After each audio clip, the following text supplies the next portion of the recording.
Élu, le 20 août, Dieu t'appelle peut-être à quitter le lieu qui a caché qui tu es, non pas parce que tu fuis tes responsabilités, mais parce que y demeurer est devenu un accord silencieux avec la peur. Tu l'as senti dans la façon dont ta poitrine se serre quand un autre jour ressemble exactement à celui d'avant. Tu l'as senti dans la pièce où ton corps est présent, mais où ton moi le plus profond reste debout sur le seuil. Quelque chose en toi sait que l'endroit qui t'a autrefois protégé est peut-être maintenant en train de te dissimuler. Le commandement n'est pas fort, car Dieu n'a pas besoin de panique pour te conduire. Il vient avec une clarté sobre. Il est temps de sortir. Tu ne connais peut-être pas tous les détails qui t'attendent au-delà des murs familiers, mais tu connais le coût de continuer à disparaître. Si tu as senti qu'une saison se répète sans pouvoir nommer ce qu'elle te demande, le Secret Calendar of the Chosen peut t'aider à reconnaître la saison que tu vis et à comprendre pourquoi elle te semble si significative. Il offre un langage pour distinguer l'attente, la préparation, la clôture et la redirection, afin que tu puisses aborder la prochaine étape avec foi plutôt qu'avec confusion. Pour accéder à l'e-book, va maintenant en haut des commentaires et clique sur le lien dans le commentaire épinglé. Et quand tu reviendras à ce message, écoute attentivement la part de toi qui demande de l'espace pour respirer. Dieu ne t'expose pas pour t'humilier, il t'invite à cesser de te cacher de la vie qu'il t'apprend à porter. Tu as peut-être appris à appeler maison le lieu caché, parce qu'il était plus sûr que d'être vu. Dans cet endroit, tes questions pouvaient rester sans réponse, tes dons pouvaient rester non testés, et tes espoirs pouvaient rester protégés de la déception. Tu pouvais finir ton travail, répondre à tes messages, sourire quand on l'attendait, et pourtant sentir qu'une part importante de toi attendait en silence. La nuit, tes épaules peuvent rester levées longtemps après la fin de la journée. Ta main peut chercher ton téléphone chaque fois que le calme devient trop honnête. Tu peux faire défiler le mouvement des autres en te demandant pourquoi ta propre vie semble mise en pause derrière une porte verrouillée. Pourtant,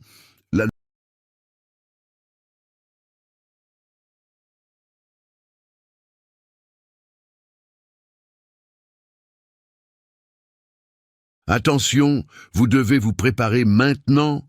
J'ai séparé un matériel pour ceux qui sentent que Dieu parle, mais ne savent pas quand ni quoi, et vivent dans la peur de manquer le bon moment. Le calendrier secret des élus va vous donner cette clarté. Ce sont 7 secrets du calendrier du ciel, les marques temporelles que Dieu laisse dans la vie de tout élu, pour que vous reconnaissiez les signes, identifiez la saison dans laquelle vous vous trouvez, et voyez la date que Dieu a réservée pour vous avant qu'elle ne passe. Cessez d'appeler coïncidence ce qui est un signe de Dieu. Cessez de vivre selon l'horloge du monde, pendant que le ciel parle dans un autre temps. Cessez d'attendre sans savoir ce que vous attendez. Votre saison est en train de passer, et un élu qui ne reconnaît pas les temps de Dieu arrive non préparé précisément le jour du tournant. Plus de 10 000 élus ont déjà lu les signes et ont eu la conviction qu'ils cherchèrent depuis des années. Ils étaient comme vous. Ils sentaient que Dieu avait quelque chose de prévu, mais ne savaient pas lire les signes. Ils vivaient dans l'attente silencieuse, et ils ont découvert que le jour était déjà dans le calendrier. Il suffisait de le reconnaître. L'offre est ouverte seulement ce mois-ci. Accédez au lien dans le commentaire épinglé maintenant, avant qu'une autre saison de votre faveur ne passe sans que vous vous en rendiez compte. L'ordre n'est pas toujours la preuve que tu as échoué. Parfois, c'est la friction entre qui il t'a été permis de paraître et qui tu deviens. Le lieu caché a peut-être été utile pendant une saison antérieure, mais ce qui t'a abrité alors peut te restreindre maintenant. Tu n'as pas besoin de mépriser la pièce pour reconnaître que tu as dépassé ces murs. Le sens de ce message du 20 août n'est pas qu'un événement garanti doit se produire à une date précise. C'est une invitation à examiner ce qui a caché ton identité et à répondre à la vérité avec une obéissance renouvelée. Peut-être que le lieu est un environnement où ta voix est toujours réduite à l'utilité. Peut-être est-ce une relation dans laquelle tu n'es valorisé que lorsque tu restes petit. Peut-être est-ce une habitude intérieure de repousser chaque décision jusqu'à ce que la peur se sente satisfaite. Dieu te montre peut-être la différence entre l'humilité et l'auto-effacement, entre la patience et la paralysie, entre la paix et la simple familiarité. Tu peux demander de la sagesse sans exiger une carte complète.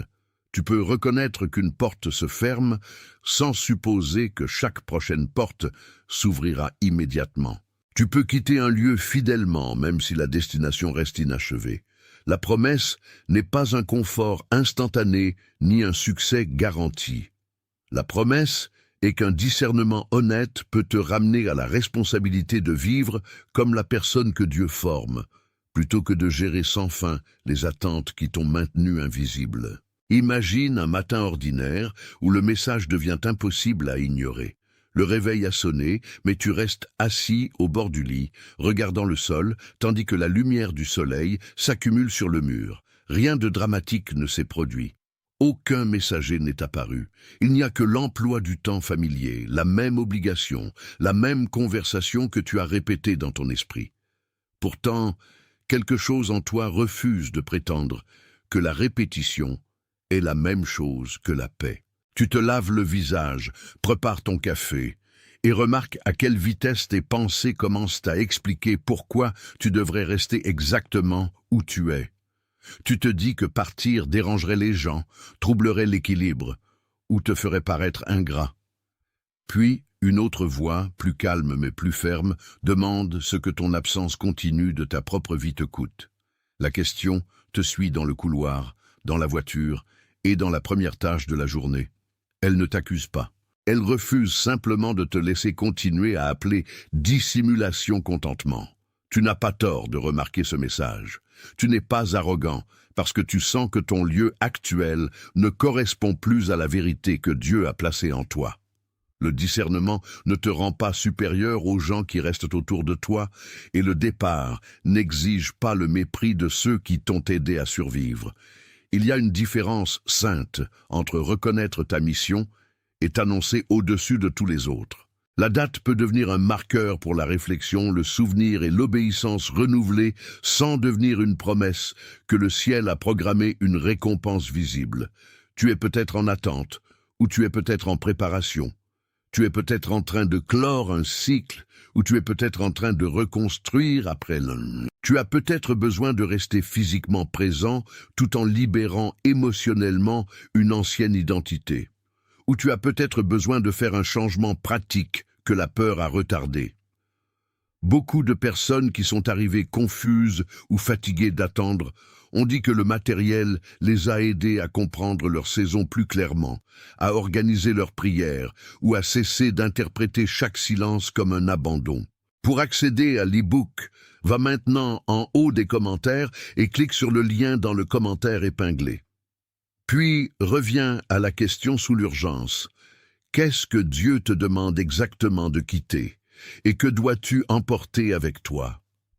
La réponse peut ne pas arriver comme un signe dramatique, mais elle peut devenir claire à travers une vérité répétée, un conseil sage, et la paix qui demeure après la panique passée. La première opposition à laquelle tu fais face peut ne pas ressembler à une opposition du tout. Elle peut apparaître comme une distraction sans fin, un besoin soudain de résoudre chaque problème mineur, ou une pression pour prendre une décision avant d'avoir prié honnêtement. La peur imite souvent l'urgence. La comparaison te dit que parce que quelqu'un d'autre a déjà bougé, ton retard doit être un échec. La honte te dit que parce que tu es resté trop longtemps, tu n'as plus le droit de partir. Le désir de plaire aux gens te dit que ton obéissance ne doit jamais déranger personne. Mais Dieu ne te conduit pas à travers l'humiliation, la performance frénétique ou la demande de prouver ta valeur en détruisant ta stabilité. Tu peux ralentir assez pour distinguer une véritable instruction d'une réaction émotionnelle. Tu peux écrire ce qui est connu, ce qui est supposé et ce qui reste incertain. Tu peux faire un ajustement sage au lieu de faire 10 promesses dramatiques. Le lieu qui te cache profite de la confusion, car la confusion te maintient en négociation avec ce que tu reconnais déjà. La clarté peut commencer quand tu cesses de te quereller avec la preuve de ton propre épuisement. Joseph savait ce que signifiait être placé là, où les autres ne pouvaient pas voir la plénitude de sa vie. Il a été emmené dans des circonstances qu'il n'a pas choisies. Et pendant longtemps, son environnement semblait contredire ce qu'il croyait que Dieu développait en lui. Pourtant, les années cachées de Joseph n'étaient pas des années vides. Son caractère était testé dans des responsabilités ordinaires et sa sagesse était renforcée avant que sa visibilité ne change. Ta vie peut ne pas ressembler à la sienne, et ceci n'est pas une prédiction de ton avenir. Pourtant, son histoire te rappelle qu'être invisible ne signifie pas être oublié, tout en te rappelant qu'une saison de dissimulation ne doit pas devenir une excuse pour abandonner une préparation fidèle. Joseph a servi là où il était, mais il n'a pas confondu le lieu de service avec la définition finale de son identité. Dans ton lieu de travail, ta maison ou ta routine tranquille, tu peux pratiquer la même distinction. Fais la tâche d'aujourd'hui avec intégrité, mais ne laisse pas la position d'aujourd'hui te dire qui tu es. La pièce peut être temporaire, même si elle a duré plus longtemps que prévu. Ignorer le signal ne détruit généralement pas ta vie en un moment dramatique.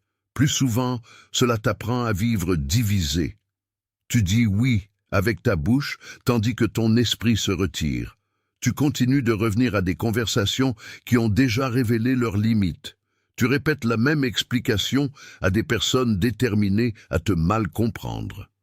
Tu repousses la frontière difficile, puis tu te demandes pourquoi ta paix est toujours en retard. Finalement, le lieu caché commence à sembler plus sûr simplement parce que tu as investi tant d'énergie à le défendre. C'est ainsi que le retard devient identité. Tu peux appeler cela sagesse, mais en dessous, il peut y avoir la peur de décevoir ceux qui ont bénéficié de ton silence. Tu peux appeler cela loyauté, mais en dessous, il peut y avoir la croyance que partir te rend inaimable. Dieu ne te demande pas de mépriser ton passé ou de te punir pour avoir survécu. Il te demande de remarquer ce que produit ton report répété. S'il produit rétrécissement, amertume et négociation intérieure constante, le temps est venu d'amener ce schéma à la lumière et de demander à quoi ressemble un mouvement fidèle maintenant.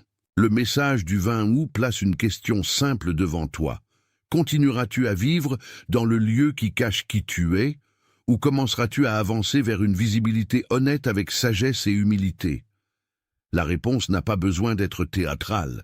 Cela peut être une conversation, une candidature, une frontière, un déménagement, une confession, une saison d'études, ou la décision de cesser de se porter volontaire pour une identité que Dieu ne t'a jamais donnée.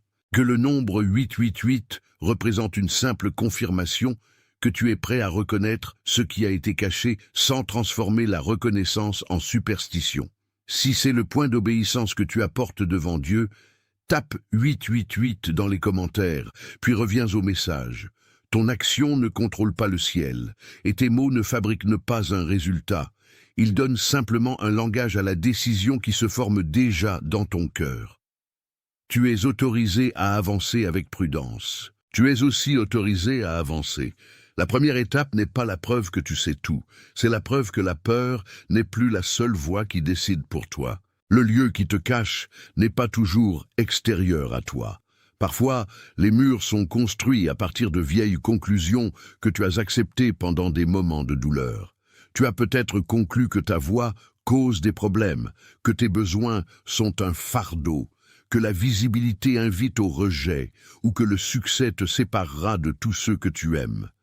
Ces conclusions peuvent devenir automatiques. Avant même qu'une opportunité n'arrive, tu réduis ta réponse. Avant que quelqu'un ne demande ton don, tu t'excuses de l'avoir. Avant que la porte ne s'ouvre, tu expliques pourquoi tu n'es pas prêt. Ce n'est pas une raison pour te condamner, c'est une raison pour devenir attentif. Les schémas qui t'ont autrefois protégé peuvent maintenant interpréter chaque possibilité comme un danger. Ton conflit ne concerne pas seulement le fait de quitter un lieu ou de changer un emploi du temps. Il s'agit de permettre à Dieu de recycler la part de toi qui associe dissimulation et sécurité. Quand tu comprends cette racine, tu peux cesser de combattre la surface et commencer à répondre à la peur plus profonde avec patience, vérité et courage pratique. La reconnaissance seule ne suffit pas quand tu as passé des années à savoir que quelque chose doit changer sans jamais savoir quoi faire ensuite. Tu as besoin d'un moyen de ralentir le moment, d'examiner tes motifs et de choisir une réponse fidèle qui ne dépend pas de la panique. Si tu es fatigué de recueillir des impressions spirituelles sans savoir comment les appliquer, le Secret Calendar of the Chosen peut servir de compagnon pratique pour la réflexion, la prière, le discernement, les décisions quotidiennes et l'identification de la prochaine étape fidèle. Il peut t'aider à séparer la peur de la direction, à reconnaître si tu attends ou si tu te prépares, et à répondre sans transformer chaque silence en abandon. Beaucoup de lecteurs reviennent à ce type de matériel quand une nouvelle saison rend les anciennes réponses peu fiables, parce que la clarté devient plus utile quand elle peut guider une décision réelle. Pour accéder à l'e-book, va maintenant en haut des commentaires et clique sur le lien dans le commentaire épinglé, puis apporte ce que tu apprends dans ta vraie vie, où la prochaine étape fidèle peut être calme, spécifique et bien plus importante qu'une promesse dramatique. Tu n'as pas besoin de jouer la certitude, tu as besoin de pratiquer l'honnêteté devant Dieu. Ton esprit peut raisonner que l'arrangement présent est gérable, tandis que ton corps révèle qu'il devient insoutenable. Ta respiration peut devenir superficielle avant une conversation. Ton estomac peut se serrer quand tu reçois un message de quelqu'un qui attend l'ancienne version de toi. Ton esprit peut reconnaître une direction, mais tes pensées produisent immédiatement une liste de conséquences. Ni chaque réaction corporelle, ni chaque impression intérieure ne doit être traitée comme un commandement incontestable. La sagesse écoute la personne entière. Elle considère les faits, les schémas, les conseils, le timing, les responsabilités et le caractère de la décision. Elle n'humilie pas ta nervosité, mais elle ne permet pas à la nervosité de devenir ton maître. Tu peux dire « j'ai peur » sans conclure, donc je dois rester. Tu peux dire « je sens une invitation » sans conclure, donc tout sera facile. Le message du 20 août te demande d'amener ton raisonnement, ton corps et ta conscience spirituelle dans une conversation honnête. Quand ils ne sont plus forcés de rivaliser, tu peux remarquer que la prochaine étape devient plus petite et plus claire que l'évasion que ta peur a imaginée. Tes relations révéleront aussi si tu pars par obéissance ou si tu réagis simplement par épuisement. Tous ceux qui questionnent ton changement ne sont pas des ennemis. Et tous ceux qui l'applaudissent ne comprennent pas ton cœur. Certaines personnes auront besoin de temps pour s'ajuster, car elles ne t'ont connu que dans le rôle que tu commences à relâcher. D'autres peuvent devenir inconfortables parce que ta croissance supprime un arrangement qui dépendait de ton silence. Le discernement n'exige pas de la suspicion envers tout le monde. Il exige de l'attention aux fruits. Peux-tu parler honnêtement sans être puni pour avoir une voix? Le désaccord peut-il exister sans manipulation?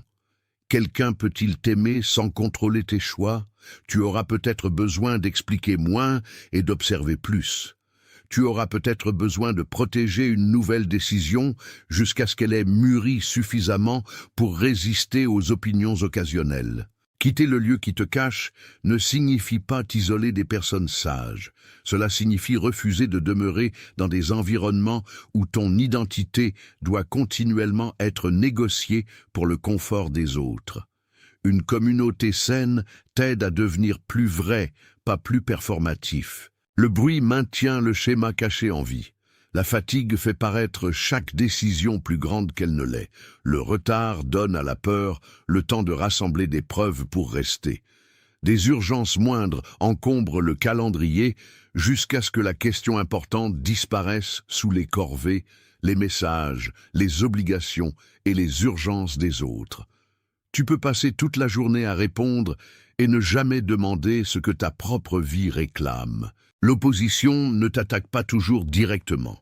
Parfois, elle te garde simplement trop occupé pour remarquer que tu as cessé de choisir. C'est pourquoi le silence pratique importe. Éteins ce qui ne nécessite pas ton attention immédiate. Laisse un peu d'espace avant de répondre. Refuse de prendre une décision permanente pendant une tempête émotionnelle temporaire. Écris la phrase que tu continues d'éviter. Demande si l'environnement produit de l'obéissance ou simplement de la conformité. Une identité cachée peut survivre des années sous le couvert de l'occupation. Mais quand tu crées du calme, la vérité a un endroit où atterrir. Le calme peut sembler inconfortable au début, car il expose la différence entre la paix et l'absence de bruit. Il y a un point de bascule quand tu cesses de demander la permission à la peur même qui t'a confiné. Tu ne deviens pas imprudent, tu deviens honnête. Tu admets que tu as utilisé la patience pour repousser le courage, la politesse pour éviter la vérité et la préparation pour éviter de commencer. Tu admets que le lieu familier a offert de réels bénéfices, mais il a aussi exigé que tu restes plus petit que la personne que Dieu forme. Cette confession n'est pas de la haine de soi. C'est le début de l'intendance. Tu peux remercier la saison pour ce qu'elle t'a enseigné tout en refusant de la laisser devenir ton adresse permanente. Tu peux pleurer ce que tu perdras sans traiter le deuil comme une preuve que tu as mal choisi. Tu peux prendre la responsabilité des personnes affectées par ta décision sans prendre la responsabilité de chaque émotion qu'elles ressentent. Le 20 août, que le message devienne moins une question de date et plus une question de seuil véridique dans ta conscience. Le commandement de partir peut d'abord signifier quitter l'accord qui dit que tu dois disparaître pour rester en sécurité. Pour la prochaine partie de ce message, garde une image dans ton esprit. Une graine sous le sol, portant une vie qui ne peut pas encore être vue. La graine n'est pas inactive, parce que la terre est sombre. Sous la surface, son enveloppe extérieure cède, ses racines cherchent, et sa première direction s'établit loin des applaudissements. C'est à cela que peut ressembler la formation cachée. Tu as confondu l'invisibilité avec le vide, car tu ne pouvais pas mesurer ce qui se passait en dessous. Pourtant, le travail invisible a changé ta capacité, ton discernement et ta relation avec la vérité. La graine n'a pas besoin d'imiter l'arbre avant d'avoir brisé la terre. Elle n'a pas besoin de prouver son avenir en faisant du bruit dans l'obscurité. Pourtant, il arrive un moment où rester sous le sol n'est plus une préservation. Cela devient une résistance à l'émergence. Ta saison cachée t'a peut-être préparé, mais la préparation n'est pas la même chose que la dissimulation permanente. La vie en toi nécessite une ouverture fidèle. La graine porte son histoire dans la terre. Elle ne devient pas nouvelle en prétendant que la météo ne l'a jamais touchée ou que le sol environnant a toujours été doux. Tes années cachées ont aussi porté des souvenirs, des déceptions, des compétences, des prières et des leçons dans le présent. Une partie de ce que tu as appris dans l'obscurité te protégera quand la visibilité augmentera. Tu as appris comment servir sans applaudissements, comment continuer sans confirmation immédiate et comment reconnaître la différence entre l'attention et l'amour. Tu as appris qu'une réponse calme peut être plus digne de confiance qu'une demande bruyante. Tu as appris que certaines racines poussent lentement parce qu'elles recherchent la stabilité plutôt que l'apparence. Ne méprise pas le travail qui s'est produit là où personne ne t'a félicité. Mais n'adore pas non plus la dissimulation. Le sol est précieux parce qu'il soutient l'émergence. Il n'est pas précieux parce qu'il garde la graine enterrée pour toujours. Dieu peut utiliser ce qui s'est passé en secret sans t'exiger de rester secret. Le lieu qui t'a caché a peut-être contenu ta formation, mais il ne possède pas ton avenir. La graine fait aussi face à la résistance. La terre peut être compactée par de vieilles habitudes, encombrée par des racines concurrentes ou couverte de débris de saison qui n'ont jamais été nettoyés. De la même manière, ton mouvement peut être restreint par des obligations, la peur, un deuil non résolu ou des voix qui insistent que tu es toujours la personne que tu étais. La résistance ne signifie pas automatiquement que chaque direction est fausse. Cela peut signifier que la prochaine étape nécessite de la patience, de la préparation ou de l'aide. La graine n'attaque pas le sol dans la colère. Elle applique une pression constante dans la direction de la vie. Tu auras peut-être besoin de rassembler des documents, d'épargner sagement, de chercher des conseils, d'apprendre une compétence, de mettre fin à une conversation ou d'établir une frontière avant de pouvoir partir complètement. Ces actions peuvent sembler peu impressionnantes, mais elles desserrent ce qui a été compacté autour de toi. N'exige pas qu'un moment émotionnel accomplisse ce qu'une pratique fidèle doit compléter. Le commandement de partir n'est pas un commandement d'abandonner la sagesse. C'est un appel à cesser de permettre à la résistance de définir ce qui est possible. Puis lentement, la graine commence à se déplacer vers le haut. Le mouvement n'est pas une performance pour le sol, c'est une réponse à la vie déjà placée en elle. Un matin, une petite présence verte apparaît là où il n'y avait que de la terre brune. Elle est vulnérable, inachevée et indéniablement vivante. C'est ainsi que ta première étape visible peut se sentir. Tu ne te sentiras peut-être pas puissant. Tu peux te sentir exposé. Tu peux encore porter des questions, mais tu ne seras plus entièrement caché par le lieu qui t'a maintenu vers le bas. La première conversation honnête, la première candidature, la première frontière, la première utilisation publique de ton don ou le premier refus de retourner à un ancien rôle peuvent sembler fragiles. Ne mesure pas sa vérité par sa taille. Un petit mouvement dans la bonne direction est toujours un mouvement. Le message du 20 août n'exige pas que tu affiches une identité finie. Il t'invite à permettre à ce que Dieu a formé en secret de commencer à recevoir la lumière, la responsabilité et l'espace. Quand tu reconnais le mouvement, tu cesses de traiter chaque partie émergente de toi-même comme une menace. Tu comprends que tu n'as pas été créé pour rester enterré sous les attentes des gens qui ne connaissaient que ta survie. La graine ne s'excuse pas de devenir visible. Elle n'accuse pas le sol de l'avoir autrefois retenu.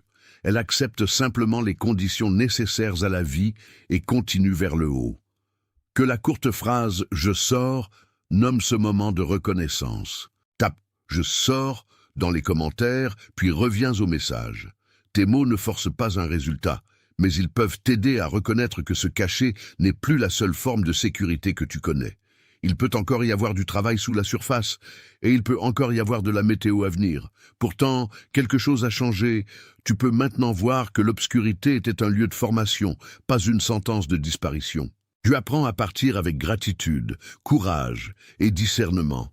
Quitter le lieu qui te cache n'est pas la même chose que de se produire pour des gens qui t'ont autrefois négligé. Tu n'as pas besoin de rendre ton émergence assez bruyante pour punir qui que ce soit. Tu n'as pas besoin de devenir assez impressionnant pour réduire au silence chaque critique. Le départ le plus sain peut sembler ordinaire de l'extérieur. Tu peux simplement cesser d'expliquer pourquoi tu ne peux pas. Tu peux choisir l'emploi du temps honnête, la conversation véridique, la frontière nécessaire ou l'opportunité qui exige que tu sois vu. Dieu ne te demande pas de transformer ta vie en spectacle. Il te demande de cesser de traiter ta propre existence comme une inconvénience. La graine devient visible parce qu'elle est vivante, pas parce qu'elle a gagné un argument avec le sol. De la même manière, ta prochaine saison devrait être façonnée par l'obéissance plutôt que par la vengeance. Si ton mouvement est alimenté uniquement par la preuve que quelqu'un a tort, tu peux échanger une prison contre une autre. Mais si ton mouvement est enraciné dans la vérité, tu peux partir sans emporter l'ancien lieu dans chaque nouvelle pièce. Une pratique fidèle est de créer un moment quotidien de nomination honnête. Choisis un moment calme du matin ou du soir et écris une phrase répondant à cette question.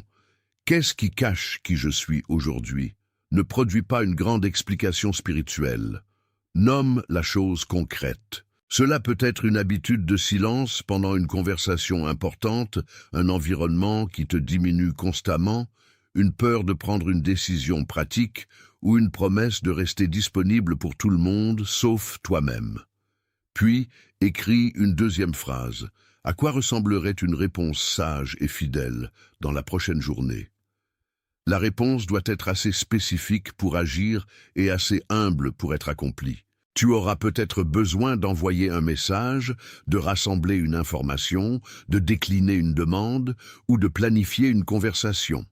Cette pratique ne remplace pas la prière ou les conseils. Elle empêche la prière de devenir une évasion dans un langage général. Quand tu nommes le lieu caché avec précision, tu peux cesser de combattre des ombres et commencer à prendre soin de la porte par laquelle le changement viendra. Une deuxième pratique est de tester la direction par son fruit au fil du temps.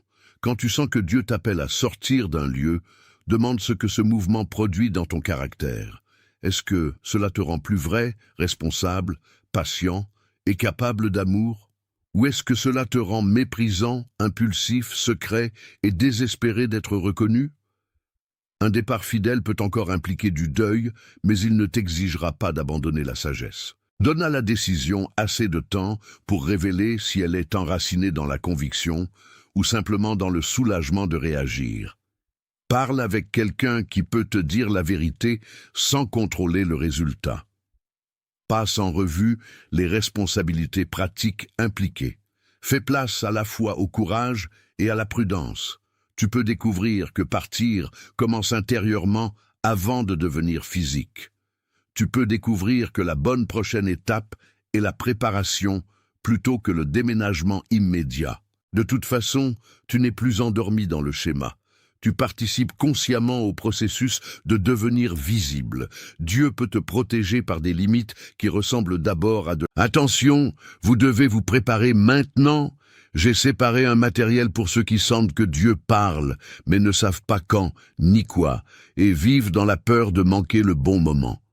Le calendrier secret des élus va vous donner cette clarté. Ce sont 7 secrets du calendrier du ciel, les marques temporelles que Dieu laisse dans la vie de tout élu, pour que vous reconnaissiez les signes, identifiez la saison dans laquelle vous vous trouvez, et voyez la date que Dieu a réservée pour vous avant qu'elle ne passe.